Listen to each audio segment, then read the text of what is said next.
a time where you were afraid to tell the truth in that regard? I think. And then how did you overcome that? I had one termination that stands out in my memory. It was set to be done on a Friday, and on a Tuesday, the woman's house burned to the ground. And I still had to terminate her on that Friday. That was probably the hardest thing I've ever done, because she was someone that had worked for me for like 6 or 7 years, and her family had lost their home and they were in a hotel. And on top of that situation, she begged me during the termination to not let her go. That affected me for like weeks.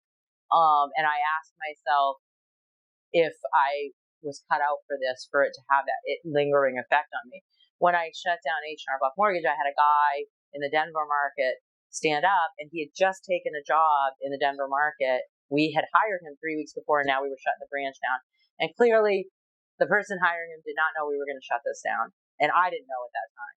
And he stood up and he said, I have a 6-week-old baby, and I had other job offers, and I declined them to come here. And now you're standing here putting me on the street. You're putting an infant on the street. I'm in a group of 125 people when this is being said. And so those type of moments in leadership are not the sexy part of your job.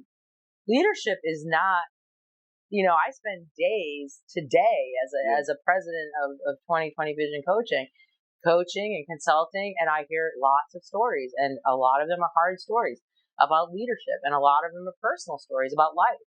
And I do think I've gotten better at carrying that weight and compartmentalizing it and giving advice. And I just come from a much stronger place, and have been for a couple of decades now, in the belief that I'm giving hope.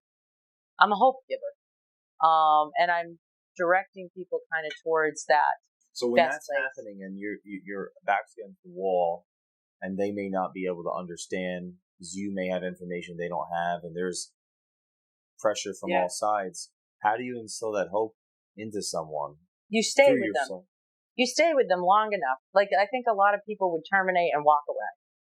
I have been the guy that sat behind for an hour and a half, clear my desk. This is a human business at the end of the day. I may have 15 minutes scheduled for a termination, and so does my subordinate. If it's going to take me clearing my schedule to get this person okay, then that's what it's going to take. And they know they can call me a couple days later, and I'm still going to be there, and a week later, and a month later. Has that occurred? Yes.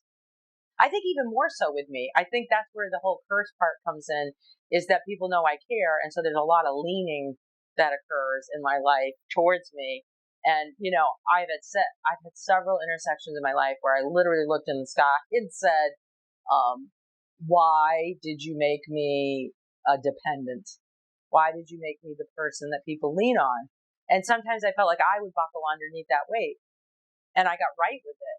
I don't know where, I guess I do know where, in the last decade, towards the back end of that decade, so 10 years ago, as I went through the H&R Block evolution and began my journey with Village and then eventually Annie Mac, I realized that this was my calling. Like, I had that epiphany in life that my purpose was to lead people, and I accepted it, and I got to peace with it.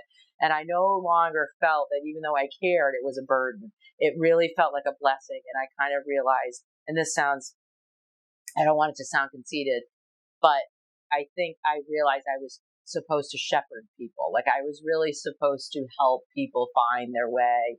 Like, I hope my 80-year-old self will still be helping people find the path, whatever that is.